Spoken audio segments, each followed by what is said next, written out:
আসসালামু আলাইকুম। খুবই সহজে শেয়ার করছি তালের পিঠা রেসিপি। তালের পিঠা বানানোর জন্য 2.5 কাপ নিয়ে নিচ্ছি শুকনো চালের গুঁড়া, যেটা বাজারে কিনতে পাওয়া যায়।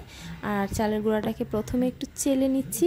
এরপর সাথে দিয়ে দিচ্ছি 1 কাপ ময়দা, 1 কাপ তালের রস, হাফ কাপ চিনি আর সামান্য একটু গুড়। গুড়টা অবশ্য অপশনাল, না দিলেও চলবে। আর দিয়ে দিচ্ছি 1 চা চামচ ইস্ট। এরপর সামান্য একটু বেকিং পাউডার দিয়ে দিচ্ছি। টুকরো টুকরো করা নারকেল দিয়ে দিচ্ছি হাফ কাপ, আর কোরানো নারকেল দিয়ে দিচ্ছি হাফ কাপ।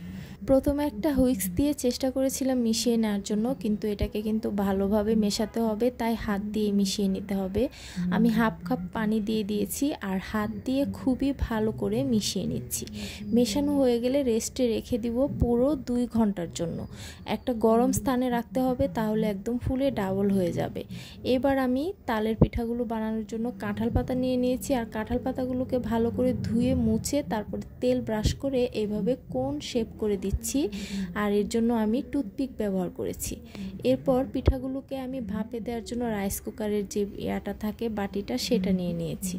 আর 2 ঘন্টা পরে তালের যেই ডোটা মাখিয়ে রেখেছিলাম সেটা দেখতেই পাচ্ছেন ফুলে একদম ডাবল হয়ে গেছে।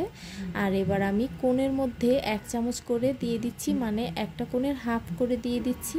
প্রথমে উপরে কিছু কোরানো নারকেল, তারপরে কিশমিশ দিয়ে এটাকে রাইস কুকারের উপর ভালো করে সাজিয়ে দিয়ে দিলাম। এরপর বড় একটা কিছু দিয়ে ঢেকে চুলায় বসিয়ে দিলাম 15 মিনিটের জন্য। আপনারা চাইলে এভাবে মোল্ডেও করে নিতে পারেন, কেকের মোল্ডে। আমি এটাও দিয়ে তারপরে বড় একটা হাঁড়িতে পানি দিয়ে বসিয়ে দিলাম 15 মিনিটের জন্য। আর এদিকে আমার কোণগুলো হয়ে গেছে, দেখতে পাচ্ছেন কতটা সুন্দর হয়েছে আর কতটা ফুলেছে আর একদমই সফট হয়েছে। তো এভাবে করে আপনারা তালের পিঠা বানাতে পারবেন খুবই সহজে। আশা করছি আজকের রেসিপিটি আপনাদের ভালো লাগবে। ভালো লাগলে অবশ্যই ভিডিওতে একটি লাইক করে দিবেন।